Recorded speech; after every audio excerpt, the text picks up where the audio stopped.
I was given an interesting assignment for this talk, which was to envision a future without carbon cycle 2.0. So I'm going to cover that topic and also stray beyond the title I was given to also talk about a future with carbon cycle 2.0, which I think is the more interesting topic. But in the interest of talking about a future without carbon cycle 2.0, we should talk a little bit about the risks of future climate change in the event that we continue on our present course. And so I thought I would start by briefly summarizing the science of climate change as we currently understand it, and also talk about how we assess that science currently, and talk a little bit about the structural problems with how we take our scientific knowledge and try to turn it into a course of action. This, I think, is an enormous opportunity for us, in some sense, to pioneer a new way of integrating fundamental science, applied science, and technology in a way that really hasn't been done, at least on the international scene. And I'll come back to that theme in the middle part of my talk. This is an important opportunity now because climate modeling and the whole climate community, the climate science community, of which I'm a part, is going through a major transition. In the past, we've essentially treated science, the science of energy and human populations as an externality, something outside the climate models. We are now in the process of finally realizing that we're part of the climate too, and we're bringing people and society and energy into the climate model capability that we're developing for future assessments. And so it's really at the cusp of this transition that I think this laboratory could exploit that new capability to ask what-if questions about energy energy solutions that we're developing. And you might ask then, well, why am I interested in this as a scientist who's interested primarily in climate? I can already see the benefits to climate science from the drivers that are coming from energy. In order to solve the energy problem, we are going to have to address some long-standing fundamental issues in how we model the climate system, how we understand the climate system. And so that two-way interaction between developing a climate model that's good for bioenergy and making a model that's also good for treating the kinds of phenomena in which I'm interested, that is literally a two-way conversation. And it's one that we haven't had before. I think it will be enormously beneficial for the kind of science that I like to do. So this is really a two-way street in every sense of the word. Let me start, though, by summarizing where we are with the basic climate science. And this has gotten a lot of attention recently, as you may have heard from the ClimateGate controversy that occurred just before Christmas, and now a new controversy that's been nicknamed GlacierGate. So there's been some attempt, and I think some deliberate attempt, to muddy the waters. Let me just say that what I will show you is based on multiple sources of data. In fact, there's an independent analysis for much of what I'm going to show you. It's been conducted in this country by the Goddard Institute for Space Studies. All the data for that study, all the methodology, literally the algorithms that are used to analyze that data, all of it is available, and it's in the public domain. So if you have any questions about what you're seeing, you're welcome to repeat the analysis, starting from the raw data. Our understanding of that data suggests that the Earth has warmed by 3/4 of a degree centigrade, roughly 1.5 degrees Fahrenheit, since the middle of the 19th century.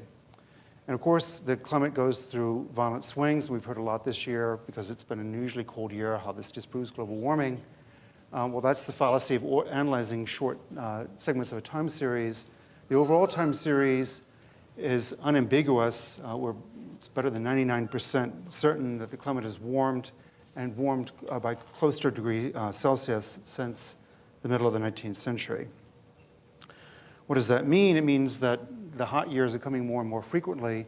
This is an unusual way of looking at the data developed by the Hadley Climate Research Unit.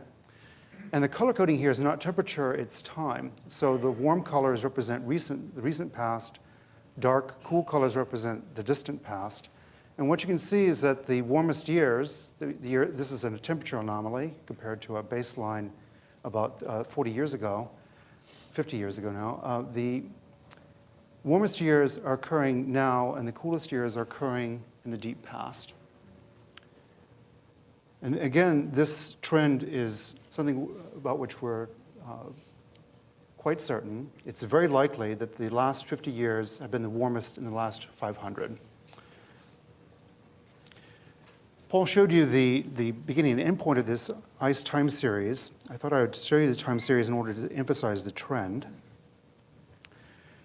We've had data, again, in the public domain. The national security apparatus has been able to look at this problem for longer than the scientists in the global climate community have been able to. But starting back in 1979, we started flying satellites over the pole and accumulating information on the extent of sea ice. And what that data has shown is that sea ice has been declining at a rate of 7.5% per decade over this 30-year time period. Of course, if you run that trend out and assume it persists, it implies a 75% reduction in sea ice by the end of the 21st century. And some of the notable things that have happened in the recent past, for the first time, it was possible to ship materials clear across the Arctic basin. That occurred this past year. And scientists studying this problem now project that we'll start to see ice-free summers in the Arctic as soon as 2015 to 2020.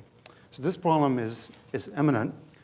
And these reductions are actually due to a complex mixture of factors, not all of which are due simply to global warming.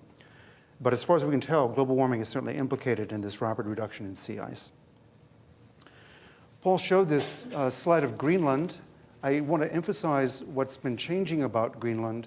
And he showed this figure, but didn't really point out that the melting is covering a large part of the flanks of the Greenland ice sheet. And you can see that the interior of the ice sheet, we're seeing more and more recorded melting events. So the ice sheet is melting from the outside in. The other thing that is important to realize about Greenland is that 2/3 of the ice loss is dynamic. And we know how much ice Greenland is losing because we can measure its gravity from space.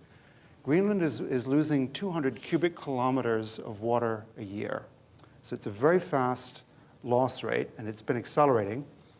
This loss rate is manifested in seismic activity, which we can measure from seismological stations from around the world. There's a unique signature, a seismic signature, associated with shaking of the Greenland ice sheet, and that shaking has doubled in its energy intensity in the last 5 years. So lots going on in Greenland. What I thought I would do with that very recent, short summary of the recent past is show you what we anticipate for the future. And I'm going to show you a middle-of-the-road projection.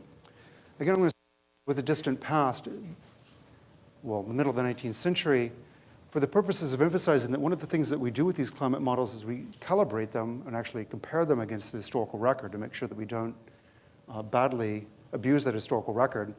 Sort of a necessary, sufficient, but not sufficient condition to believe these models is that they do a decent job on the historical record. And the model that I'm showing you is actually the model that's been developed by the Department of Energy in conjunction with the National Science Foundation. It includes volcanoes, so you saw the global cooling that occurs when those volcanoes go off.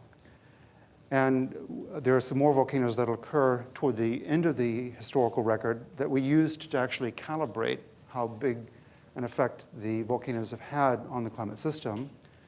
Mount Pinatubo, which is coming up here shortly, occurred during a time period when we had decent satellite measurements and could really detect its signal on the climate.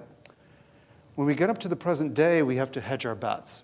And the climate community, what the climate community has done is worked with social scientists to look at basically high, middle, and low scenarios. And what we're going to look at is what we, in the last IPCC report, regarded as the middle-of-the-road scenario, one where we just double carbon dioxide compared to its pre-industrial levels by the end of the 21st century. We now know that that was a dramatic lowball compared to what's been happening. Carbon dioxide is currently increasing at the rate of 1% per year, roughly. And so we are actually exceeding this worst-case curve by quite a bit. But let's just look at what happens with a middle-of-the-road scenario to the Earth's climate by the end of the 21st century. And I will say, by the way, that this projection is not unique to this model. The climate models as a whole give very robust projections about what happens to land surfaces, especially in the northern hemisphere. And what you can see is that the land surfaces will warm by 7 to 8 degrees Celsius. This is already having rather dramatic effects on the 10 million square kilometers of frozen soil left over from the last glacial maximum. We're seeing potholes the size of football fields open up in Russia. Drunken forests show up in Alaska, where trees that were rooted in permafrost are now tilting over. It's really having quite a dramatic effect. And imagining, that's just with roughly 1 degree Celsius warming in those regions. Imagine amplifying that by 7 degrees Celsius. Sea ice, as I indicated, will probably go away. This is an estimate of sea ice thickness.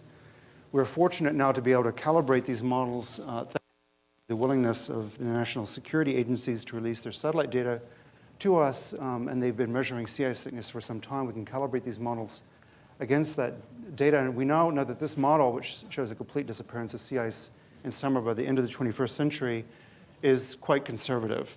This will happen a lot sooner if present trends continue. I should point out, by the way, at this part of the talk, I'm starting with sort of the half empty part of the talk, and I'll switch the glasses half full in just a moment. But I do need to show what will happen if we continue, at least according to our best projections, what will happen if we continue along our current course without taking a fork in the road. I mentioned Greenland. The models that we've used currently in assessments treat it as a thermodynamic problem. We just melt the ice sheet off. We really need to look at the dynamic ice loss from Greenland because that's a major sink of ice. And we know that there are multiple ways for this sheet to lose ice dynamically. 2 or 3 of them are open, but there are 4 more channels around the northern perimeter that could open and allow ice to flow out of those channels as well, dramatically increasing the ice loss in Greenland. Greenland is equivalent to a 7-meter sea level rise. And these projections suggest that that will happen over a timescale of a millennia, but that's based on current understanding. The IPCC went through a very tough debate internally, and I know because I witnessed it, about what to project about sea level rise. And the consensus estimate was something on the order of about 30 centimeters, which is about 1 foot of sea level. We think now, based on additional evidence about the rate of melt from Greenland, that may have been low by a factor of 3, that a meter might be a more reasonable estimate. And that's certainly in accord with recent trends in the climate record. So the IPCC estimates from just 3 years ago are probably already outdated. The last risk of climate change that I want to point out, and I'm sorry for this being cut off, but most of the detail is here, is the risk of heat waves. And Mike Weiner, who's in the auditorium in the back of the room, has been working very hard on this problem. Let me start by indicating how bad heat waves have been in the recent past, and then talk about what they would look like in the future. And this obviously poses a risk not only to human society, but also to the plants and animals with whom we share the planet. But let's just talk first about the 2003 heat wave that occurred in France. There were temperature anomalies of up to 10 degrees centigrade over large portions of southern France, completely off scale compared to the record of the 20th century. And if you integrate under the excess mortality, and in some cases this was measured rather directly, across Europe, they estimate that something like 25,000 people died in the space of this 1 month due to this one event. One of the things that we're seeing, look, and I think is a particular source of concern, is that heat waves of this severity become the norm by the end of the 21st century. We're projecting an increase in heat waves, the duration of heat waves in a normal summer, by something on the order of 60 to 75 days, which essentially means the whole summer becomes a really severe heat wave, half this magnitude, but just think about that. Living every summer through a heat wave of roughly half this severity. Not a very pleasant prospect.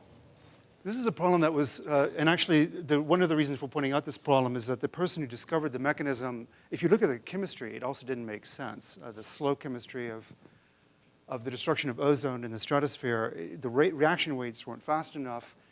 One of the chair people for the last IPCC report, Susan Solomon, was the person who figured out for her research very early in her career the mechanism for creating the ozone hole. It was reactions on the surface of polar stratospheric clouds. And for that, of course, she became actually the youngest member of the National Academy, thanks to that discovery.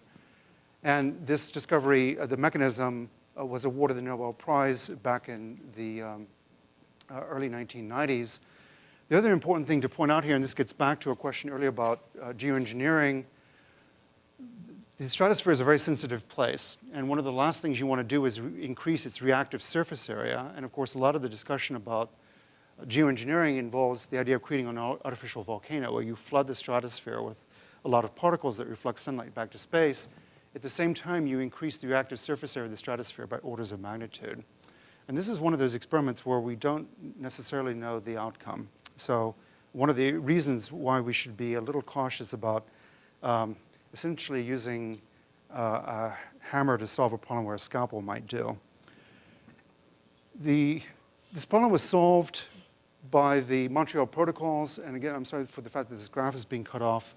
And I'm not sure if there's a solution to this problem, because a few of my graphs are going to get elided if we continue this. But what this graph would show is that we solved the ozone hole by roughly 2065 if present trends continue. So that's a good thing. In response to the challenge to the global community from climate change, the IPCC has created an assessment activity. And I want to talk a little bit about what the state of the art is in terms of doing assessments in order to point out how we might be able to enhance or move beyond it, especially locally. The IPCC meets regularly, and in fact, a number of us just last week or so got invitations or solicitations to participate in the fifth assessment, which is now going up. This occurs about every 6 to 7 years, and the next assessment will be released in the year 2013. It has 3 parts to it. The 3 major components are an assessment of the state of the science, an assessment of the impacts on plants, animals, and human society, and then options to try to halt climate change. This is an incredible activity given the amount of scrutiny that's been brought to bear on this whole scientific area, and I am proud to say that many people at this laboratory have made fundamental contributions to this report since its inception. So we've had a very long and distinguished history of contributing to these assessments. These start with an understanding of radiative forcing, and this is the area in which I conduct my own personal research. I want to emphasize the definition of radiative forcing in order to sort of capture the mindset of the climate community to date, which is that the effects of people, we're part of the climate system too, are considered to be an externally imposed perturbation. That's the definition of people for the IPCC, okay? So I think we need to get beyond that way of thinking. What I'm showing you is a consensus estimate of what aerosols have done to the climate system. Aerosols are quite different from greenhouse gases because they have highly local rather than global effects.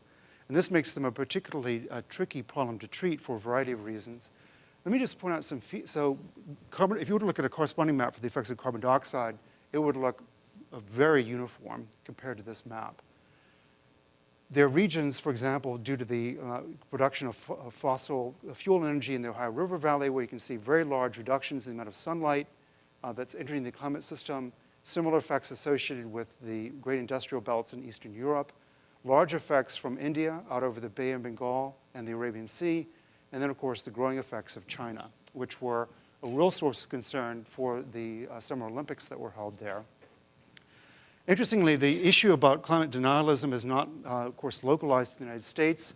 We did experiments to look at the effects of these aerosols off of India, and the Indian industrialist response was the aerosols are coming from the ocean. Fortunately, we're not alone in trying to deal with communication with society about the severity of this problem. The other reason I point this out is to come back to a question from the last talk about human health effects and also the effects of these aerosols on climate. If you were to take away these aerosols in order to improve the breathability of air, which is an important objective, to improve air quality, model studies suggest that you would almost double the effects of global warming in the space of a year. So we're dealing now with a problem where we have to make serious trade-offs between local human health and global climatic health. And this is an issue now which the Environmental Protection Agency has just begun to address. I'm going to, if I may, I need to just go offline here for a second to fix this problem. So I'm just alerting the cameraman that I can't proceed if you guys can't see the graphs. And of course, this is going to beg the question whether or not I can even read the icons on my Macintosh without my reading glasses. Give me a moment. Yeah. I'm not going to go there because anybody who knows me well knows about my quasi-religious beliefs about the Macintosh. Let's see if this solves the problem. It has, good. Oh, confirm, thank you. Okay. Yes, we don't want to revert. We want to go forward. So the issue with the way the IPCC has been structured is it's actually nicely reflecting this diagram. There's a whole community of social scientists and economists who hand us scenarios about how carbon emissions will change over the 21st century. There's relatively little interaction between the climate scientists and that community. They provide these, basically throw these over the transom to the climate modeling community. We take these socioeconomic hypotheses and wrap them in a very expensive piece of physics called a climate model. And the amount of computer time that we devoted alone to this problem for the fourth assessment was about $100 million commercially purchased of computer time to produce these graphs. We take all those fancy models and basically average them up to get one number, which is how much the climate changes globally. And then those get assessed. Well, the issue that I'm raising here is that there's stovepiping. And this is, in some sense, a strength of the IPCC that it creates firewalls to make sure that political considerations don't leak over, for example, from the impact side of the story over into the science side or between the science side and mitigation efforts. But it is a fundamental problem. And again, those of us who've been in the IPCC know this. Essentially, these groups never meet. We were flying around the globe frequently. We always seemed to be separated from each other by 8 time zones. I mean, that was almost seen by design. We never, ever met collectively as a group. And what that has meant is that the groups working on climate science, working on impacts, and working on solutions have not communicated, nor they, at least in the context of the IPCC directly, nor have they created bilateral lines of communication. And I think it is time to move beyond this paradigm. And fortunately, I think climate modeling is, and the climate modeling and climate simulation community is ready for this step. And that's what I would now like to talk about for the rest of my talk. The foundation for this is a modeling effort that's been developed for 15 years. It's a partnership between the Department of Energy and the National Science Foundation. I ran this program when I was at the National Center for Atmospheric Research. It is the world's first open source climate model. So you are welcome to download this model, every aspect of it, the documentation, the source code, the input data sets, the model output. Everything is available from this website. And in principle, you could run it on a laptop. I wouldn't advise that, unless you really don't want that laptop to do anything else. But you could run it on a laptop. And it will run on both PCs and Macintoshes. So we are agnostic in that regard. The model has had some really very interesting, long history of very interesting achievements. One of the ones I'd like to highlight is the fact that we have now simulated continuously the climate record since the last glacial maximum. So 20,000 years worth of climate history has been run continuously with this model. So starting from a period when we were living in caves up through the transition to agrarian society to the present day, that's now been achieved with this model, and it does a remarkably good job of capturing that climate record. I'm going to take you through a little bit of prehistory and then step you up to the present day. This is the model that we had when we did the last major assessment, and it consisted of the physical climate system. And what we did was, again, we imposed the effects of mankind as an external perturbation to the atmosphere. The atmosphere then communicated those effects to the rest of the climate system, and it, as you saw, warmed up the whole climate. This is unfortunately missing the fact that the climate is a closely coupled system. So in fact, what you want to do when you dump those emissions into the Earth's atmosphere is look at how the physics, the biogeochemistry, the physics, the ecosystems respond to that change, how the climate responds, and then how the feedbacks in the climate system, especially the carbon cycle, alter or potentially amplify the effects of the original emission. This feedback loop is something that we have cut out of the models that we've used to date because it was too hard. But thanks to advances in our modeling capability, the new generation of models includes these interactions. So let me show you what that model looks like. This is the model that we're now standing up this year to use for the next assessment. And the reason I'm showing you this is that I think it provides the hooks necessary, for example, to be looking in detail at the climatic effects of biofuels, just to choose one particular energy solution. So we start with this physical representation of the climate system, and we add in the pieces required to look in detail at those feedback loops, a carbon and nitrogen cycle, dynamic vegetation on land, vegetation that can respond if a particular region becomes uninhabitable for a certain plant type, the effects of land use, for example, from biofuels, ice sheets on land, for example, Greenland and Antarctica in particular, but also landlocked glaciers, the chemistry of the atmosphere required to look in detail at the transformation of aerosol precursors into aerosols. This is critical for looking at combustion problems. And in particular, the effects of aerosols on the rest of the climate system. A treatment of the upper atmosphere in order to understand what the sun is doing to the climate, and the ecosystem and biogeochemistry of the ocean, and Jim Bishop is here working hard to study this system. This is really critical because the ocean represents by far the largest store of carbon in the climate system. And unless we can understand how mankind's emissions interact with this huge store of carbon, we can't solve the climate problem. So in order to put this in terms that I typically think about it, this is a diagram showing you the perturbations to the energy budget of the planet.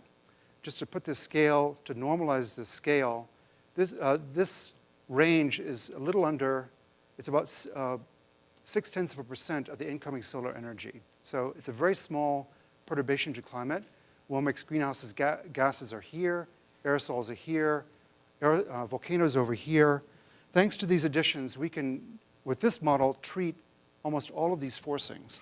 So again, we're now prepared to look at the full coupled system, treating mankind's emissions and its interactions with the natural cycle. I do want to highlight the role that Berkeley has played in this effort. We've played a major part, thanks to Inez Fung, in adding the ocean biogeochemistry.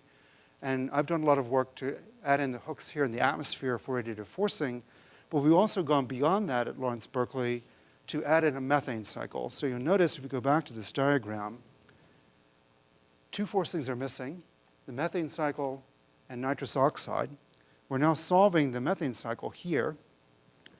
One of the reasons why we're focusing on methane is that of all the greenhouse gases, warm mixed greenhouse gases, it has exhibited the largest change since pre-industrial times. It's more than doubled its concentration in the Earth's atmosphere. So it's going up alarmingly. There's also evidence that there are feedbacks in the climate system which might amplify that growth even more dramatically. So that's on the negative side. On the positive side, methane has a very short, relatively short lifetime for warm mixed greenhouse gas, under a decade in the current Earth's atmosphere.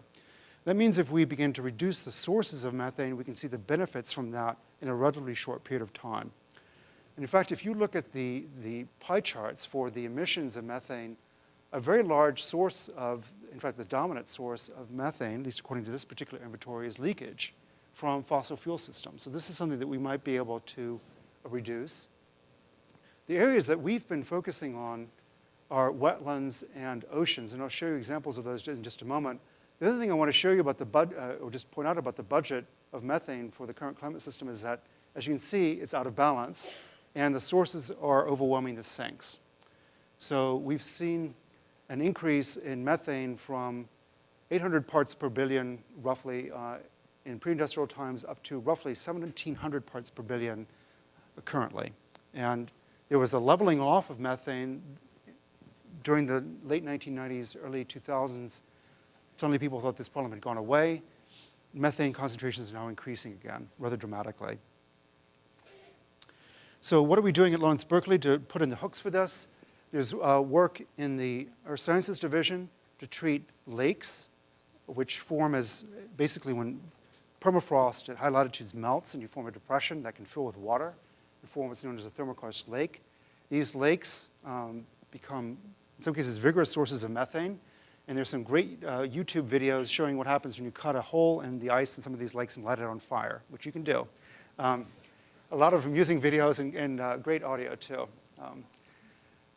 So this is a major source of methane, which we've now added to the model. And another source, this is on the land side. On the ocean side, this is spinning off of the TUF model that was developed in the Earth Sciences Division, along with a number of other collaborators.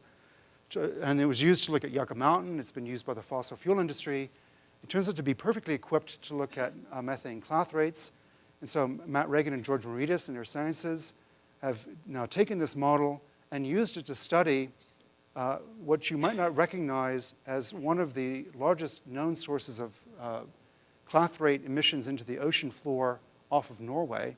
This is a sonogram. It's a sonar echo, 30 kilometers in extent. And these are the sonar echoes of bubbles of methane coming off the ocean floor. 30 kilometers in extent, reported in the AGU 2 years ago. Matt and George and others have just successfully modeled this system. And we're now beginning to ask the question, well, maybe methane could be a more serious issue than we thought. So the bottom line here is that thanks to all this work, we have added the hooks now to treat the chemical effects of both current and new energy sources on the climate system. Let me switch to the issue of resolution, because this is also another important development that's taken place. And I think, again, is another reason why I think we're primed to interact with the energy community. We couldn't back when climate models had resolution of 500 kilometers. That's the size of the state of California. And you can see the state of the art back then, you could barely resolve Greenland, you couldn't see the Pyrenees, you couldn't see the Alps. In the last IPCC assessment, there are the Pyrenees, there are the Alps, and we've now increased the resolution of the models down to a scale of about 40 kilometers. This is a simulation from the DOE NSF model showing you the weather. It's generated by a model of this caliber, showing you the extratropical storm systems as they pass over the United States, pass over Europe. We've now moved beyond that thanks to investments in numerical methods and computation by another factor of 2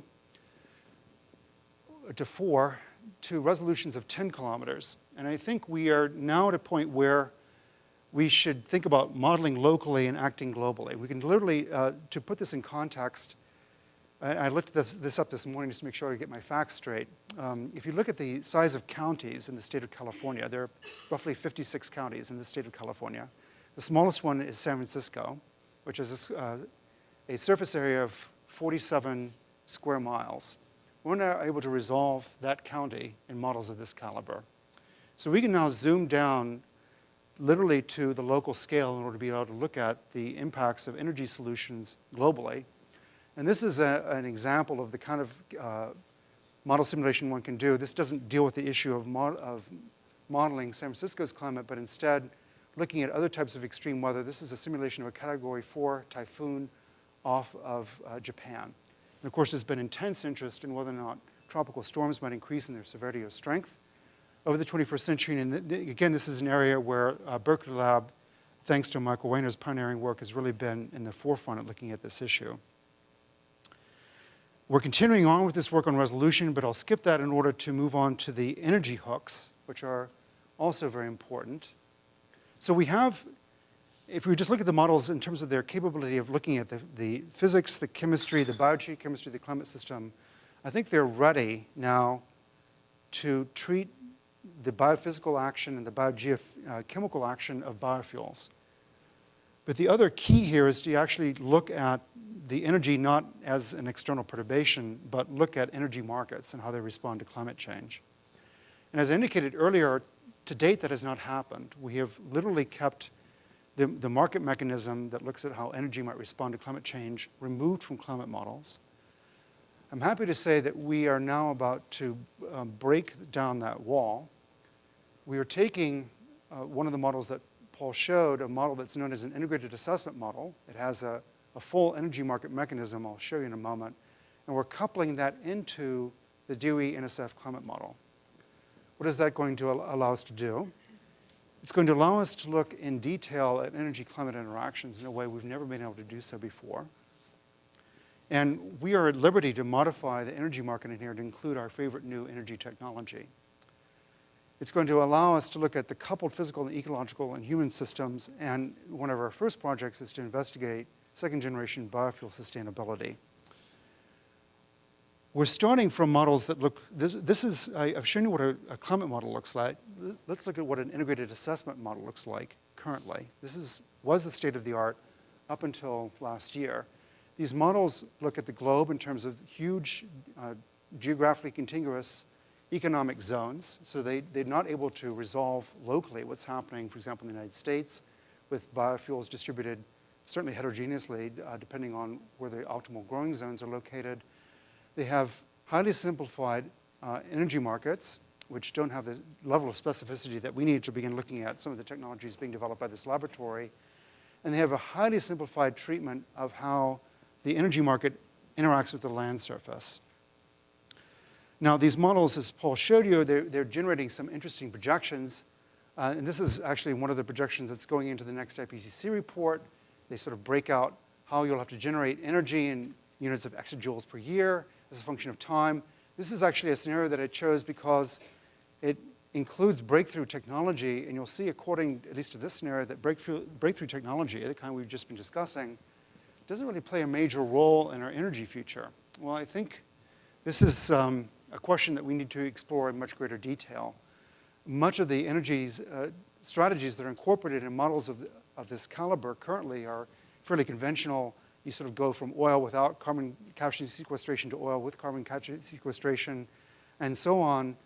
Commercial biomass, again, occupies this very small niche.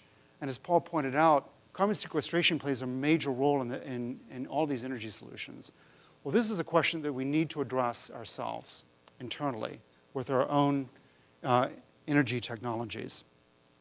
So what are we doing to look at this problem in greater detail? We are now going to look at the interactions of energy markets and land use at local scales. So rather than at scales of the continental United States, be able to look at it at length scales of individual counties. We're adding the biogeophysics and biophysics of plant types and their interactions with soil. We're required to look at the speciation of biofuels and how they interact with the climate system. And getting back to the issue that I raised at the beginning of my talk, in order to do this problem well, we're going to have to solve some outstanding and long-term problems in climate modeling, namely, how do we treat land surface hydrology? The amount of rainfall falling on land, what happens to that rain? Does it get converted into river runoff? Does it wind up in the soils? These are areas where the current models that we have are woefully inadequate to do this problem. So this is where I see the interaction between energy and the climate modeling community is having a feedback loop that actually drives us to do better science. And this is a direct benefit. I think we're going to have to get the rainfall falling on land in these models accurate to within 10%, and we're currently out by 40 or 50% in order to deal with this problem. So it's a major challenge for us. So what happens if we do this? Well, let me just pose this problem in terms of the impacts of a local effort in terms of the climate modeling impact. As I mentioned, this model that we will use as the foundation for this effort is an open source model. It's in fact used by 700 research institutions worldwide. So all the contributions that we make to this model in terms of understanding energy markets, in terms of improving the physics, those will get fed back in and will add to the knowledge base of the global climate modeling community. So there's a very large fulcrum arm that we have available to us to amplify the research that we do locally and transmit that knowledge worldwide. And this model has had a long history of contributing both to national assessments and also to US assessments. And again, this is thanks to work by a number of people here and also colleagues at the Lawrence Livermore National Laboratory. So this provides us with a natural amplification mechanism for our research. There's also, I think, an interesting opportunity in terms of interactions with California. California is keenly interested in the findings from these models because it has a statutory obligation to create